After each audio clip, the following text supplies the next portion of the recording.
Management was not ready for my compliance. About 20 years ago, I worked in a call center at a budding payment processing company.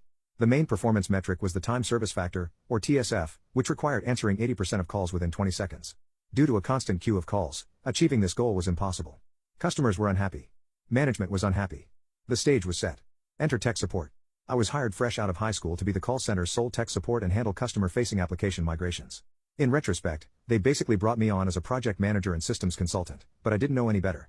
Unfortunately, our telephony system did not direct callers based on specialization/skill sets, so when customers called in specifically for tech support, there was a 1 in 15 chance of getting the lone tech support agent. Instead of investing in more tech support staff and overhauling the phone menu, management decided the best system was to have representatives physically line up at my desk.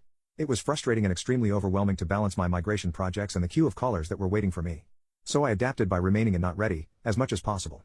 Not ready means your line will only ring for direct calls, but only my team had my direct line. Things were going smoother in terms of handling tech calls, people were lining up less, but management was not happy that the TSF goal was not being met.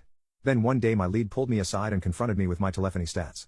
My not ready times were 10x everyone else's, to which I reminded them that I'm the only technician, and if 14 other people were lined up at my cubicle then they're clogging the lines with people on hold waiting for me.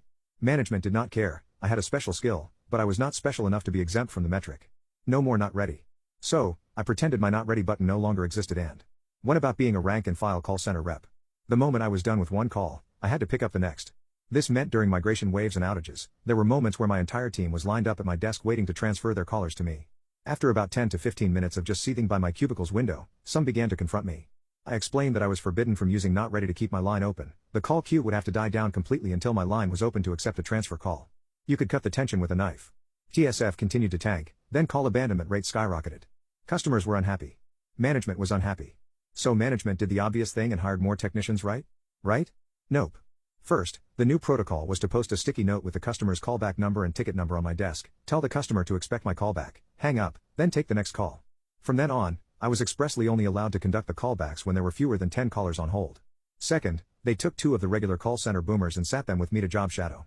Third, they tasked my lead with standing over my shoulder to observe my daily activities. What I showed the team lead was that for every 2 to 3 tickets I closed out, 10 more callback tickets would roll in. What he actually ended up doing was reprimanding me for having a high RONA, or rollover not answered, count because I'd let some calls roll over if they snuck in while I was doing morning callbacks. Abject dismay.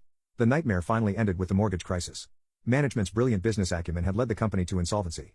I jumped ship to complete my college education, then the company shut down about a year later.